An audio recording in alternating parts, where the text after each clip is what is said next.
Semua orang butuh diselamatkan sama gua. Gue mau ketemu sama temen-temen dulu nih sebelum berangkat nanti malam. Cek apa kamu? Transfer aku 100 juta. Nggak bisa. Kita ketemu karena ada orang yang pingin kita ketemu. Nyonya Dominic.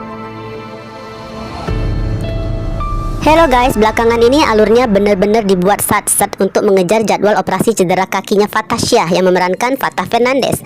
Di cerita, Fathah baru aja menyelesaikan ujian kelulusannya, tapi Fathah udah sibuk mengemas pakaian untuk angkat malam nanti. Masih belum diketahui kemanakah atau dalam rangka apa keberangkatan Fathah. Apakah sekedar liburan ke luar negeri, keliling dunia, ke Eropa atau Amerika, atau justru terbang khusus ke Korea nemui Singhan, temen yang pernah menjadi bintang tamu di base camp samping teras cafe, atau bisa juga sekalian melakukan survei ke kampus-kampus ternama di negara yang dikunjungi, atau mungkin untuk pertama kalinya Fathah mendapatkan petunjuk tentang keberadaan Sandy, si adik kesayangan, dan akhirnya Fathah mendapatkan izin untuk menemuinya. Mungkin ya setelah nantinya Fathah benar-benar pergi di malam nanti, alur ceritanya baru akan kembali bergerak sedikit lebih lambat seperti biasanya, karena masih banyak konflik yang menggantung. Bahkan sosok misterius yang sempat merekam atau memotret Fathah dan Zara saat momen kejutan bunga mawar putih berbentuk hati belum terungkap siapa pelakunya dan apa motifnya. Gimanapun ya, kehadiran Fathah masih dibutuhkan untuk nanti momen kelulusan dan perpisahan bersama semua teman alumni 9 Ilmu dan juga beberapa anak Tirta yang cukup dekat. Karena itu mungkin kepergian Fathah Fernandes akan diceritakan sekitar 3 harian aja.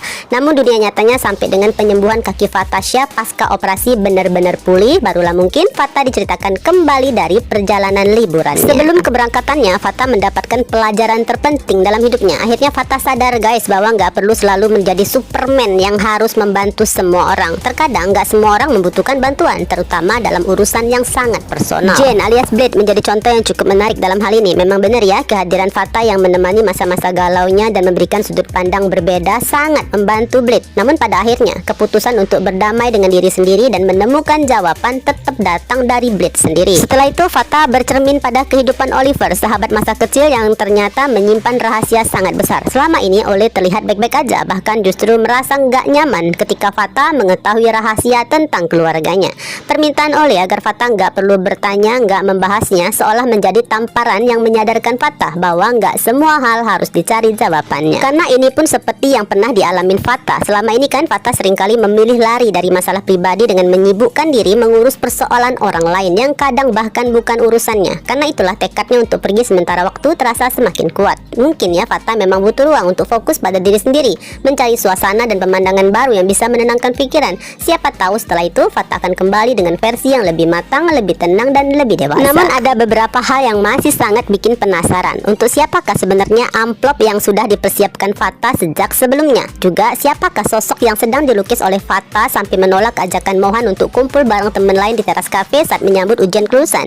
Hal lainnya yang juga bikin penasaran, kira-kira barang apa sih yang sejak 2 minggu silam dititipkan Fathah pada Papa Jordan? Yang jelas berarti Fathah memang udah merencanakan kepergiannya sejak 2 minggu silam setelah kejadian di tok permantanan yang mengacaukan pikiran dan sejak mulai berniat mengosongkan hati. Nah sekarang Papa Jordan udah mengembalikan barang tersebut untuk dibawa Fathah malam nanti. Entahlah apakah sekedar barang pribadi atau mungkin sebuah oleh-oleh untuk seseorang yang akan ditemuinya di perjalanan nanti. Namun sebelum berangkat, Fathah perlu menyelesaikan satu urusan penting yang sempat tertunda, yaitu memberitahukan fakta besar tentang kedua orang tuanya Mohan. Untuk itu Fathah lebih dulu menghubungin Harry, Zara, juga Ole agar ikut hadir sebagai saksi, sekaligus Ole akan mengakui beberapa hal di hadapan Mohan. Rencananya pertemuan itu akan berlangsung di salah satu rumah milik keluarga Jordan Fernandes. Bahkan Daniel Alferic pun akan ikut hadir, seenggaknya sebagai bentuk permintaan maaf karena telah merahasiakan dan juga akan menjelaskan lebih detail tentang kesulitan yang selama ini dialamin oleh Ares dan Cassandra.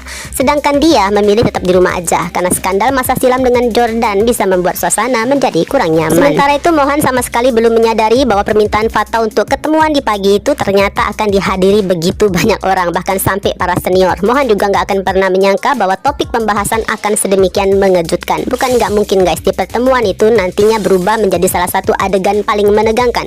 Apalagi jika kondisi mental Mohan mendadak terguncang oleh fakta yang selama ini nggak dia sangka. Sayangnya sengaja kali ya nggak ada seorang pun yang terpikir untuk mengajak Raisa ikut hadir dalam pertemuan itu. Padahal Zara udah melihat sendiri bahwa Raisa adalah orang yang paling mampu menenangkan Mohan ketika kondisinya nggak baik.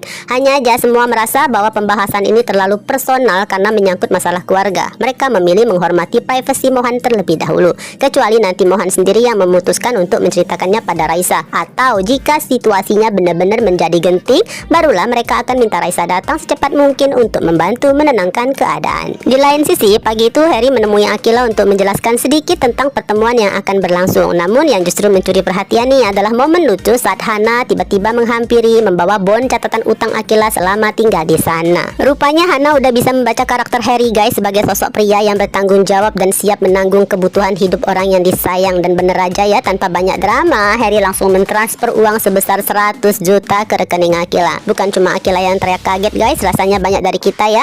Hampir semua cewek berharap memiliki pasangan yang bukan hanya punya rezeki tapi juga pengertian dan peka.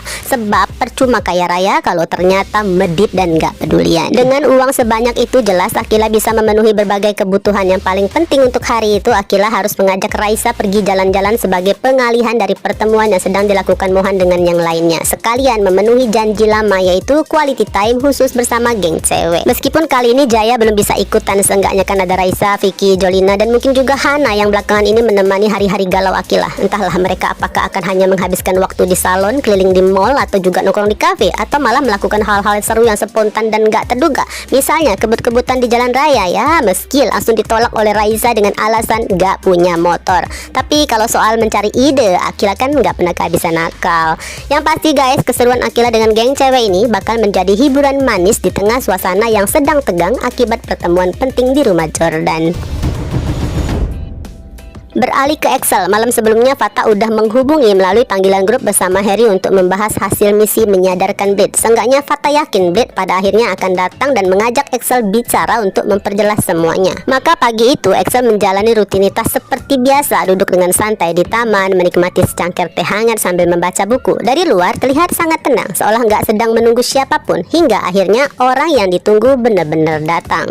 Pastinya Excel selalu tahu guys bagaimana cara menghadapi Blade. Excel tahu nggak perlu terlalu banyak acting atau membuat drama. Excel hanya perlu menjadi diri sendiri. Terlihat cuek tapi sebenarnya peduli. Terlihat menyayangi tapi nggak pernah memaksa. Karena pada akhirnya semua keputusan ada di tangan Blade. Apakah sudah benar-benar siap membahas semua kesalahpahaman atas hasutan Dominic? Ketika Excel bersiap pergi, barulah di saat itu Blade yang langsung meminta waktu untuk bicara dengan tegas. Dan memang itulah yang mereka butuhkan sejak awal. Pembicaraan langsung mengarah pada inti masalah 5 tahun silam. Blade ingin tahulah apakah kedatangan Excel ke lokasi pertemuan memang bagian dari sebuah rekayasa. Namun Excel nggak ingin buru-buru memberitahukan analisanya. Excel hanya menjelaskan kronologis dari yang dialami, bahwa semua berawal dari perintah Oma Dominic yang menyuruhnya mengambil berkas di gudang arsip. Anehnya setelah baru-baru ini ditelusuri, berkas yang dimaksud ternyata nggak pernah keluar dari ruang penyimpanan arsip sejak belasan tahun ini. Selebihnya Excel menyerahkan semuanya pada Blade untuk mencari jawabannya sendiri. Karena kan saat ini Blade sedang berada di fase sulit mempercayai siapapun. Dan sebenarnya nggak sulit menebak kemana arah pikiran Blade setelah ini guys. Pasti ya Blade harus bertanya-tanya siapa orang yang paling diuntungkan dari kemarahan dan kebenciannya. Siapa yang mungkin bisa memanfaatkan emosinya hingga hampir menyeretnya ke jalan balas dendam yang justru akan merugikan dirinya sendiri. Kalau setelah semuanya Blade masih belum dibuat sadar juga ya, mungkin kita perlu bertanya sebenarnya siapa aja sih peran utama dalam cerita ini. Karena jumlah adegan, perhatian, dan prioritas yang diberikan pada sosok Blade sudah terasa seperti perlakuan untuk salah satu karakter paling penting di beberapa episode ini.